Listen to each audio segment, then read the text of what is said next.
Ambassador, my good friend from Germany, distinguished ladies and gentlemen, good morning. Hamjambo? Mambo ni aje? You're too quiet. First, let me congratulate Immaculate for a wonderful presentation. I learned a few things as I listened to her about the whole scope and space around data and data protection. Congratulations, Madam, for doing a good job. I'm very happy to join you this morning on this occasion as we observe the International Data Privacy Day, as it gives us an excellent opportunity to reflect and reason about possibilities, constraints, opportunities, as well as threats that define the field of privacy, especially in matters data.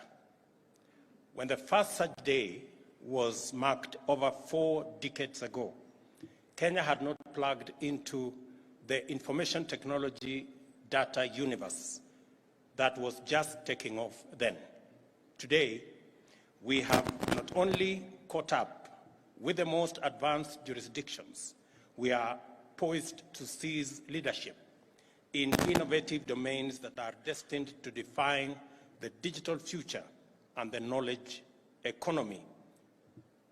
Like the rest of the world, we are in the grip of the 4th industrial revolution that is underway, which has radically changed our world and our lives within a very short time. Cumulative technological developments now happening over the span of a few years routinely outstrip by far the radical transformations and historic progress achieved over centuries in what has been documented as the Industrial Revolution. Life, work, society, and government are all undergoing unprecedented forms and rates of change owing to connectivity, automation, artificial intelligence, nanotechnology, and robotics. As a result, all sorts of new possibilities emerge every day, whilst traditional definitions of work and leisure are being challenged and redefined on a continuous basis.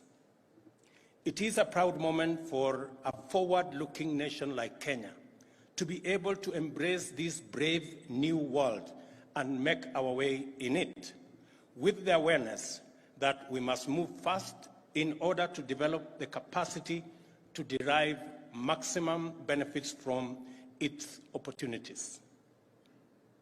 We can do a lot of things in countless different and much better ways that satisfy infinitely diverse requirements of many people around the globe. The barriers to real-time interaction on a global scale no longer exist. People can work from anywhere, and many activities that were considered leisure are now lucrative lines of work. At the same time, this brave new world is vulnerable to antisocial agencies on a much more devastating scale. Every time we connect, we become exposed to relentless waves of attempted attacks and breaches of security. Data, as the currency of the new age, is ever in demand, and all sorts of entities employ all manner of strategies to obtain and leverage on it. It is the duty of the government to deploy necessary resources and remain vigilant in order to support and protect entrepreneurs, innovators, and other workers in the digital economy from fraudsters, terrorists, traffickers of illicitly obtained data, and all manner of criminals who populate the online underworld. It is worthwhile, therefore, to reflect about the opportunities as well as the threats present in the digital economy on one hand, and the methods and strategies of promoting and protecting legitimate actors while deterring and suppressing malevolent agencies on the other hand. Data protection must serve the greater interest of the public by ensuring that we have sufficient information for effective and efficient delivery of public goods and services. However, we must also ensure that criminal elements do not hide under data protection or exploit it to perpetuate crime or evade paying tax. The context in which we reflect on this tire of tension matters. We are an open and democratic society founded on the principles of constitutionalism and the rule of law. We are also a market economy dedicated to entrepreneurial freedom and consumer choice as the foundational principle of wealth and success. We must allow maximum entrepreneurial liberty in order to reap the benefits of the free market economy and advance human well-being. Yet, we cannot permit the vulnerable to be victimized by fraud, exploitation, and abuse.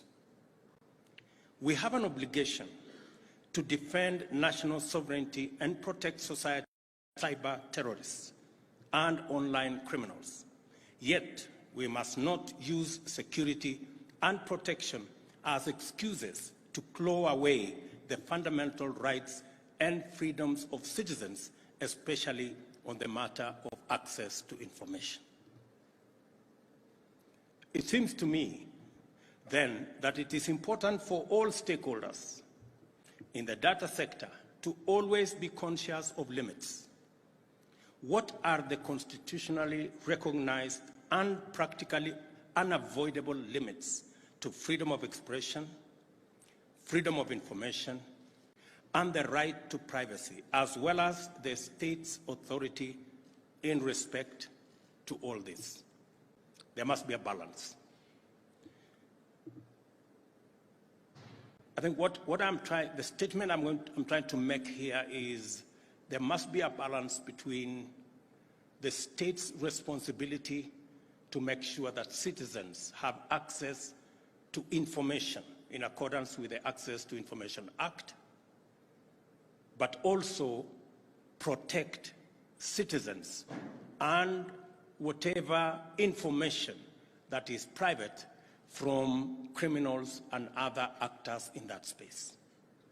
So there must be a balance between access to information on one hand and protection of privacy on another hand. And the nexus between those two, the nexus between access to information and protection of data and information, is the balance that will give us the right equilibrium for government to access legally useful information for public good and for citizens. And there are details and information to be protected from people who use it for other purposes other than that which is legal. And that's the balance that the ministry, the various departments, and especially our dear commissioner must keep balancing so that we are in good space. In order for Kenya to realize the maximum potential of the digital superhighway, we must have a clear data management regime that is rational, effective, and promotes efficiency.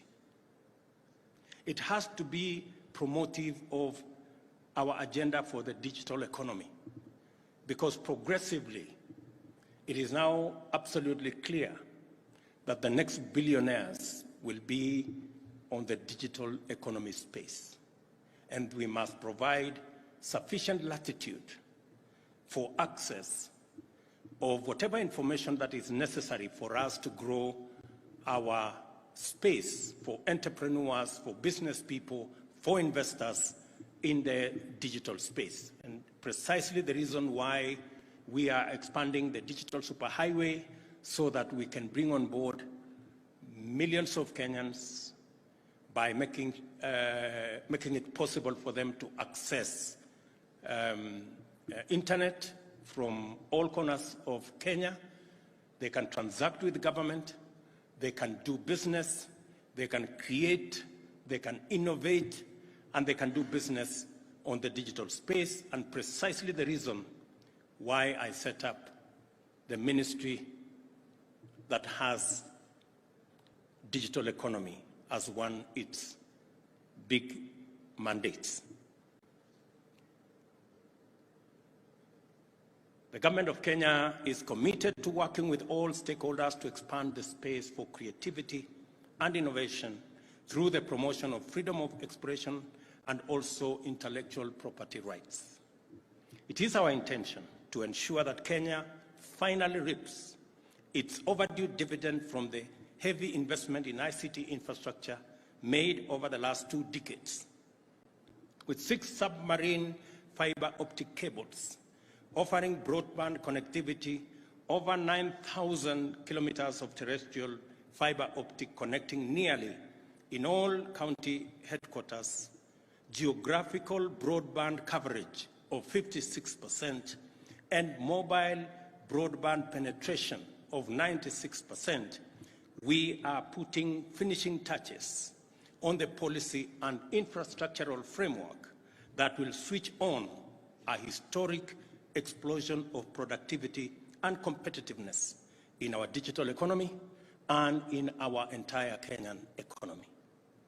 I am looking forward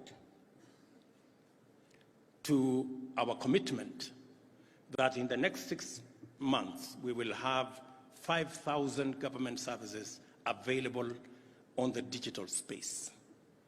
Already, just to put it in context, we had 300 government services as of 2 weeks ago. We have increased that to 600. We have doubled in the last 2 weeks.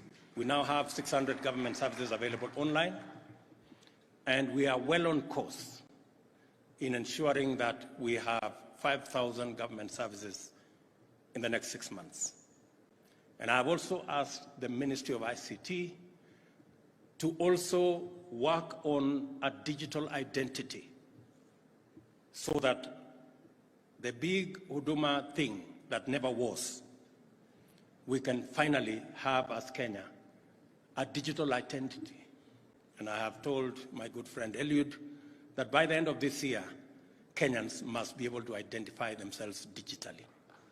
It is not the work of government to issue IDs. It is the work of government to identify Kenyans.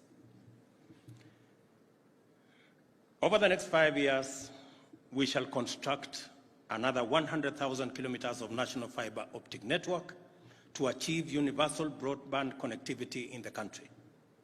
We want to enhance government services delivery by digitizing and, wherever possible, automating critical processes, and by migrating 80% of services online, as I have said. And we are developing the digital master plan and establishing a regional hub to promote the large-scale development of software for export. We expect the digital superhighway to play a tremendous role as a fully fledged productive sector on its own and an enabling infrastructure for the universal health coverage, agriculture, MSME, and manufacturing pillars of our bottom-up economic transformation agenda for the transformation of our country.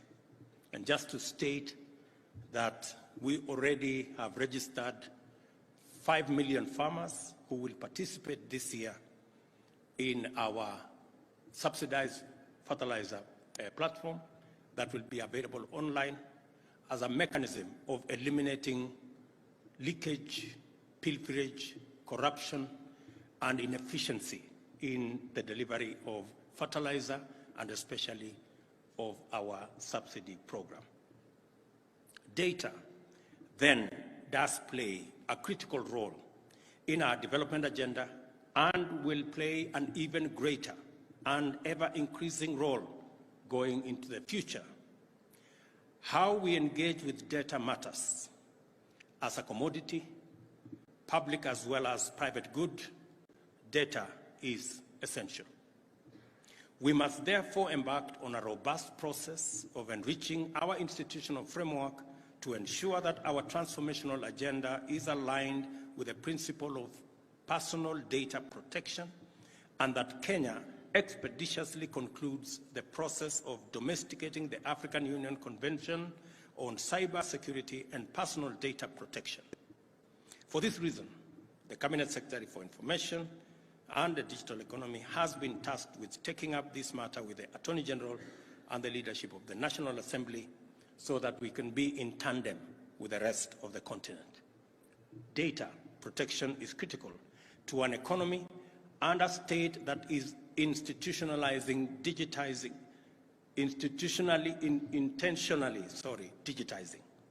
We are committed to supporting the Office of the Data Protection Commissioner to ensure that it rapidly acquires the necessary capacity to effectively perform its functions. The full implementation of the Data Protection Act 2019 is overdue. Our commitment to competitiveness, innovation, digitization, automation, and the digital economy requires a credible and legitimate facilitator to anchor investor confidence. And I'm confident that the Office of Data Protection will give us that much needed value. This facilitator must be the Commissioner. In order to be legitimate, the office must always demonstrate integrity, fairness, and commitment to promote the growth and simultaneously development of Kenya as a competitive digital economy and a global leader in data protection. The role is to promote, not inhibit, and to facilitate, not obstruct. In playing this role, the Commissioner must pay due attention to cross-border dimensions of data protection.